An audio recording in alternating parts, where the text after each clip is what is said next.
Тажи Аязова «Тагдыр менен таймашкан өмүр» 2-бөлүм. Ошол күндөн баштап Эрмектин кулагы тынчып эле калды. Гүлниза да Россия жөнүндө сөз козгобой, өзүнүн тиричилиги менен алектенип кетти. Гүлнизанын кетпей калганын уккандар баары эле алкап жатышты. Эрге башы ийбеген ыймансыз деп жаткандар да унчукпай калышты. Айылда тууган, урук, дос-жарандардын көпчүлүгү Россияга, дагы башка жактарга барып иштеп келип, той жасашып, келин алып, кыз чыгарып, үй салып, машина алып жаткандарды көрүп, билип, угуп, Эрмектин да ойлору ойго, санаасы санга бөлүндү. Мен дагы элдей болуп башка жактарга барып иштеп келсем бекен деген оюн Гүлнизага бир нече ирет айтууга камынса да айта албай жүрдү. Такси айдап тапкан маянасы эч нерсеге жетпейт. Дүкөндөргө барып соода кылганда баары кымбат. Керектүү болгон заттарды алууга акча тыйын жетпей, айласыздан ар түрдүү ойлор бир эле Эрмекти же Гүлнизаны кыйнап жаткан жок. Ойлогон ойду кыстаган турмуш чеңеттегендей, баары эле мажбурлуктан балдарын картайган ата-энелерине же тууган уруктарына алыс болсо да көздү жумуп таштап кетип жатышат. Балдары өзүнүн ата-энесин ар күнү күтүп, сагынып, кусаланып, мээримин эңсеп, алтындай балалык чактары башкалардын көздөрүн карап жалтаңдап өсүп жаткандар миллиондоп саналат. Чыңгыз Айтматов атабыздын ак кемесиндеги нургазылар аябай көбөйгөнүн көрүп, билип, зээнибиз кейиген менен баары эле турмуш шартка байланыштуу болуп, балдар мээримге зар болуп, эризеге жетип жатканы мындай турсун, ошол ата-эненин ажырашуулары көбөйүп, андан бетер балдарды өксүтүп жатпайбы?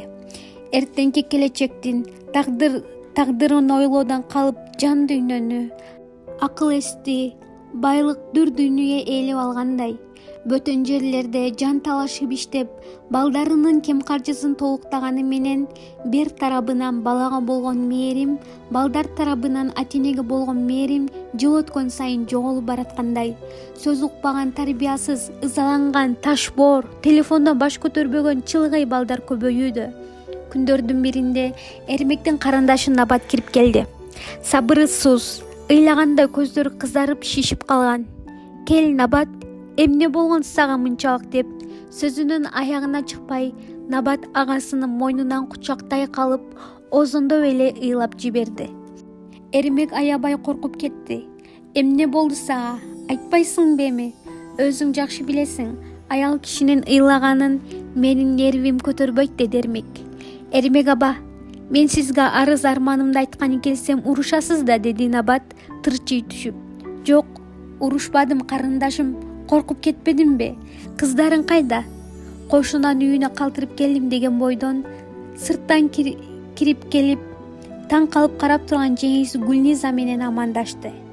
Эсен соолук сурашуу болгондон кийин Набат агасы менен жеңесине агынан жарылды. «Өзүңүз билесиз, күйөө балаңыз Россияга иштеп кыйратып акча таап келип, антемин, мынтемин деген толгон токой ант, убадасы менен, шерти менен кеткен. Андан бери 2 жыл өттү. Барган жылы акча, тыйын жөнөтүп турган. Кийин эле акча түгүл звоногума да жооп бербей койгон. Таптакыр жыңсыз жоголду. Кечээ бир таанышымдан уктум. Ал дагы телефондон айтты». «Эмне дейт?» деп Эрмектин чыдамы кетип, Набаттын оозуна карап калды. «Азыр» деп жүз артысы менен көз жашын арчып, мурдун шор тартып сөзүн улантты. «Үйлөнүп алыптыр». «Эмне дейсиң?» Аялынын боюнда бар имиш. Бир саамга тунжурап калган тынчтыкты Гүлниза бузду. «Ошондой эркектер аялсыз жүрө албаган шүмшүктөр го. Бул эркектерди калтырып кетсең да бир шоңкойду жасашат, иштеп келгин деп жөнөтсөң да бир шойконсуз жүрө албайт. Ошондуктан айтышат да, эрге ишенгенче 2 босогоңо ишен деп. Коюңузчу жеңе, бардык эле эркектер андай эмес. Бул сөзүңүз агама да тийбесин», деди Набат ага жеңесин алмак салмак карап. «Ооба, сиздин байкеңиз эле башкалардан башкача беле. Мен дагы барып иштеп кел деп жөнөтсөм, талаага чыккандан кийин үй бүлөсүн унутуп, жылмаңдаган ургаач көрсө дароо эле кайырмагын таштабайт деп ким кепил боло алат?» деп Эрмекти карады. Жеңең сүйлөй берет, сен көңүл бөлбөгүн. Андан көрө максатыңды айт. Эми эмне кыласың? Билмексен болуп кыздарыңды багып, жеңилдик кылып, жаштык кылып, үйдөн чыгып кетпей олтура бербейсиңби? Жок, мен ошол Москвага барышым керек. Ага, сиздердин жардамыңыздар керек. Адамдын башына кыйынчылык түшкөндө ар дайым өзүбүздүн жакындарыбызды издейбиз. Эсиңиздеби? Апам о дүйнөлүк болорду. Карындашымды ыйласа сооротуп, башына кыйынчылык түшсө камкор болом, коргон болуп жөлөп, таяп жүрөм деп убада бергенсиз. Анан айтар сөзүңдү айландырбай айта бербейсиңби? Айта турган сөзүм бул. Мен 3 кызымды сиздерге калтырып, мен дагы Азаттын артынан барып, же ары, же бери кылып келбесем болбой калды. Карындашым, аны жеңең менен сүйлөшүп келише алсаң, калтырып кетерсиң. Мен эркек талаанын адамы болсом, деп Гүлнизага карады. Эрмек менен Набат Гүлнизадан күтпөгөн жоопту алышты. Эмне демек элем? Макулмун.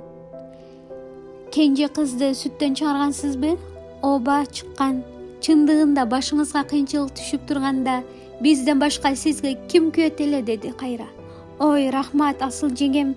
Мен сиздерди жакшы көрөм, деп жүзү жадырай түштү. Ой санаасы бир аз болсо да жеңилдегендей боло калган Набат. Демек сүйлөштүк. Айнып калбаңыз, жеңе, деди. Жок, айныбаймын, сөзүм сөз, деди Гүлниза. 5 кыз, 1 уул кылып бага беремин. Баарыбыздын ырыскыбызды Кудайым берет, деди. Эрмек өзүнүн асыл жары Гүлнизаны ушундай кең пейил, акыл эстүү, парасаттуу, инсаптуу, камкор, күйүмдүү, ары боорукер болуп бүтүндөй өзгөрүлүп кеткенби деп таң калганын жашыра албай, ары жетине албай, кучактай калып, чын жүрөгүнөн ыраазы болуп, жанымго менин деп эки бетинен сүйүп койду. Набаттын ойлогон ою ордунан чыгып, кыздарын ага жеңесине калтырып, жакындары менен коштошуп, учакка билет алып учуп кетти. Тобо, мен кетемин деп жүргөндө, ойдо жоктон кайын сиңдим кетип, ал түгүл анын балдарын да камкордугума алып калганыма туура болдубу деп Гүлниза өзүнө өзү суроо салып, балким агасы экөөбүздүн ак көңүл боорукерлигибизден жалгандарды жалгаштырып пайдаланып кеттиби деген күмөн ойлор болбой койбоду.